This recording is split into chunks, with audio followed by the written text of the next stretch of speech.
Stability, truthfully, in my opinion, is fake. It's a figment of your imagination. Welcome, everybody, to another episode of the Micheletti Podcast. And today we're going to be talking about something that is near and dear to my heart, and that is the importance of taking action.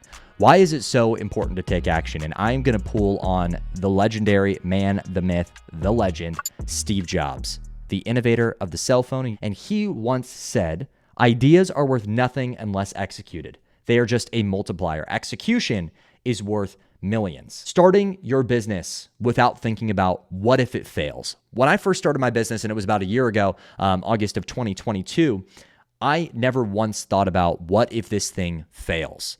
And the reason why is because the only reason anybody would think about that is because they care about stability. They don't want it. They don't want their life to be put out of place. They don't want to lose the stability of a normal job. They don't want to lose the stability that your savings or any of that provides for you. And I never thought about it that way because stability, truthfully, in my opinion, is fake. It's a figment of your imagination. What is stability? Your roof, your cash, all of it can be taken away from you in an instant, especially if you rent your home and you don't own it. So thinking about these things is only a delayer of the inevitable, which is you taking action. And no matter what happens, whether you decide to take that action or the action is taken for you, something is going to happen. So why not control the outcome? Because the other thing about stability is your job, right? And your new business is your new job. And what if it fails? You're out of a job. But what if you stay at your current job and you get fired? Like it's happened so much over the past few years. Facebook experienced massive layoffs. Apple didn't experience massive layoffs, but they still laid some people off. Spotify has laid off half of their workforce, if not more. So there's no job out there that provides true stability. You can get fired. So why not go for the upside if you're young rather than thinking about what happens if? It doesn't matter. Go take the action. Go see what happens. I was in a full-time job straight out of high school, so I was working, making about $20-25 an hour, which is good money for someone that's 20, 18, 19, 20 years old. And I decided not to go the college route because I was making good money. I felt like I was learning a lot from my job, and I decided that I was going to quit my full-time job to go the college route. And I'm going to put that in air quotes because I might have said it was for college because I wanted to focus on college and not so much full-time, but it was really because I wanted to do this business. And as soon as I quit my full-time job, I decided to dedicate myself to my future, to my further education. I pretty much quit college after the first month to go after my business. And the reason why is I ran through all these scenarios in my head and I was thinking, why do people go to college? People go to college because of stability. And if I'm a firm believer that stability isn't real, you create your own internal stability and that's what drives you forward, then why would I be going after this degree? If I'm starting this business, how can I honestly start this business with the expectation of pushing it forward and building it into this massive empire and go to college? College is so you can get a degree to go get a job somewhere. Your business is to create a long-term wealth-building asset that's going to drive you for future generations. So I decided to quit college because I didn't need the stability of a degree. I firmly believed that building these skills through my business was going to take me further than any degree ever would. So I stopped the college route, and over the past year, I've been purely focused on building my business. And this past month, we officially broke the 10K revenue mark. Not profit, give me a couple months for that, but 10K in revenue. Something that I never thought I would be able to achieve when I started this business and I was going down the college route. I was expecting a couple grand maybe, but we've gotten there, all because I decided to take action. Now, that kind of leads us down this next rabbit hole of things. Because I talk to a lot of different entrepreneurs, people in different phases of business. Some people are in the millions of dollars range, making millions of dollars, or making in the multiple hundreds of thousands of dollars. And I've also talked to people who have no clients and have just started their business.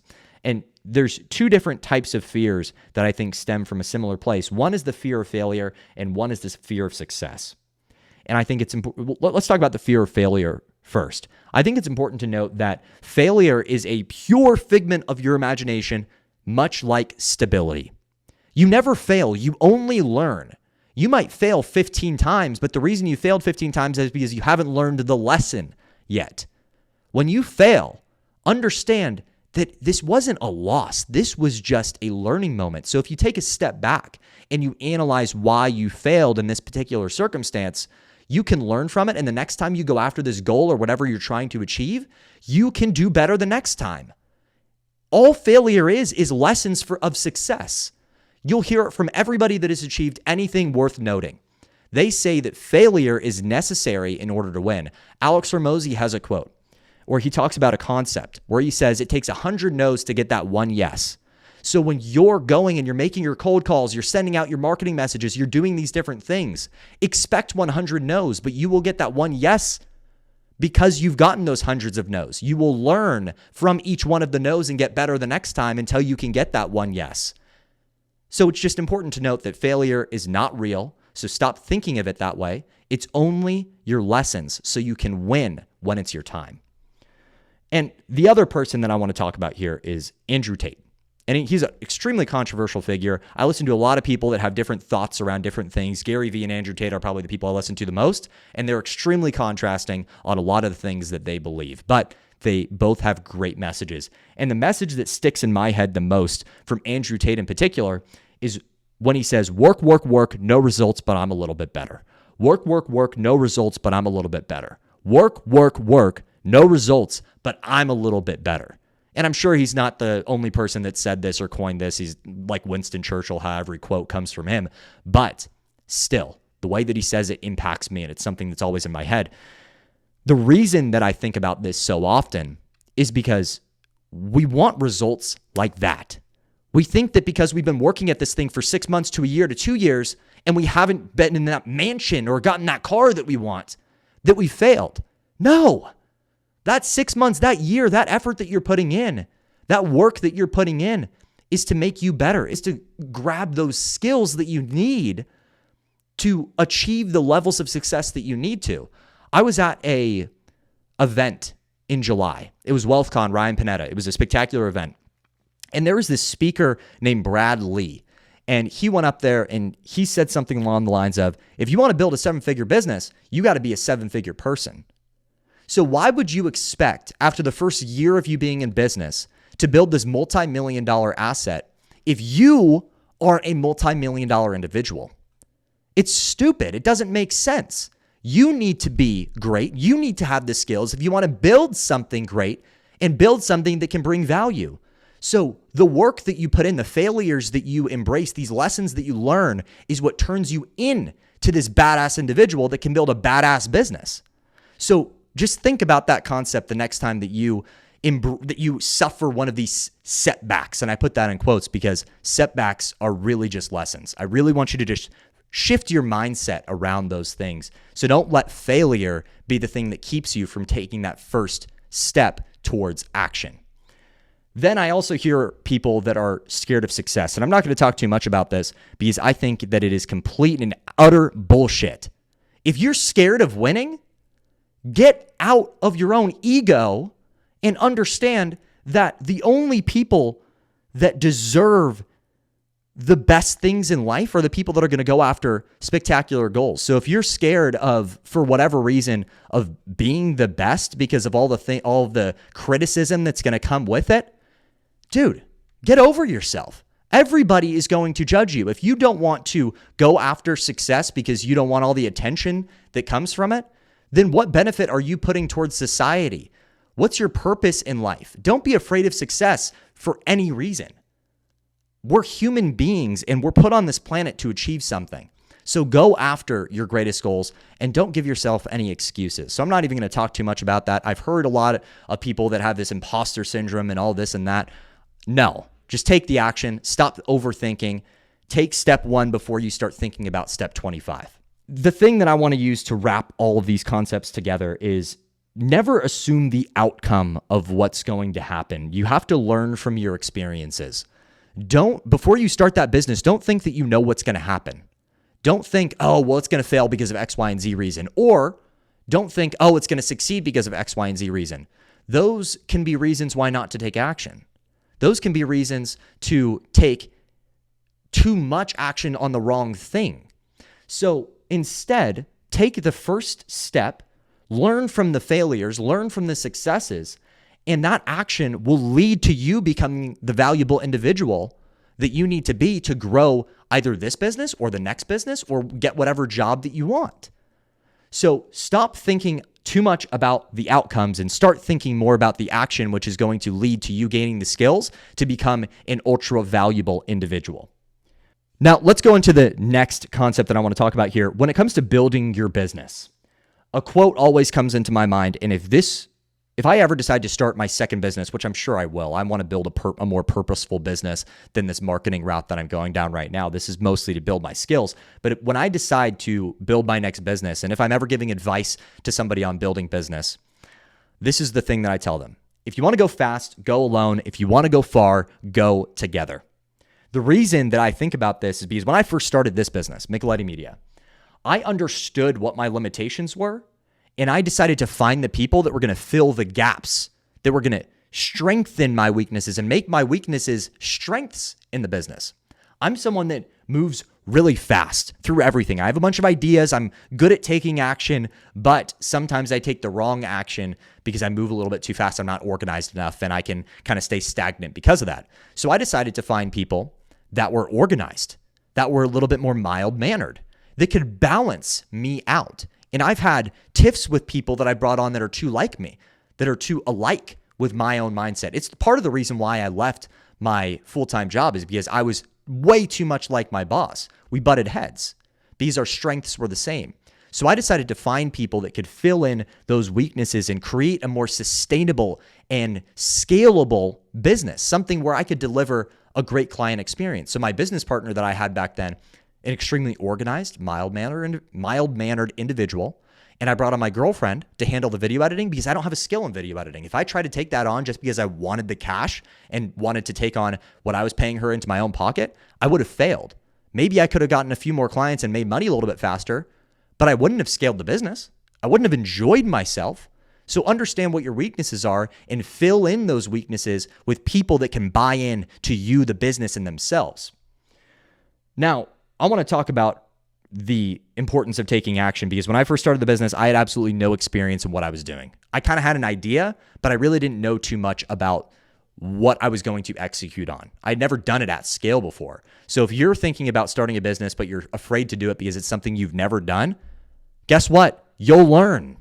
So bringing it back to the previous point, just take the action, bring the people on board that can help you win and keep you accountable, and don't let your lack of knowledge be the reason why you don't go after something that you want to. You will learn, especially if you embrace failure and you learn from them. Now, let's talk about the practicality of building the team around you so you can grow and scale your business.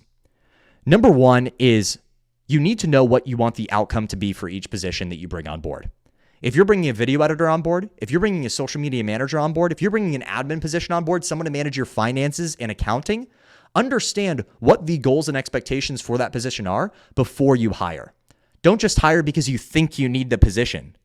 If you're not able to set expectations and allow them to know how they're going to impact the business in a positive way, then there's no way that you can let them win. Because you're going to have to micromanage everything to make sure that everything is exactly the way you want it to be. And you're going to be learning as you go, which is really just going to hold your team back. Because your time needs to be spent on what you're best at, not micromanaging positions. So the one thing I wish I would have done better when I started my business was setting expectations and outcomes and understanding what I wanted my team to execute on rather than micromanaging every step of the process, which ended up just slowing us down and not allowing us to scale because I wasn't spending my time in the right places. And they didn't know how they could impact the bottom line, how they could impact the business because I didn't set clear enough expectations and outcomes.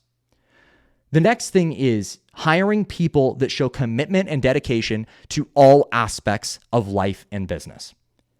Sometimes you'll hire people, especially friends when you're starting your business, that jump on board because they love you. They're like, "Oh, I want to help you out so bad. I want to help you out. Hire me on board. I'll go commission, whatever."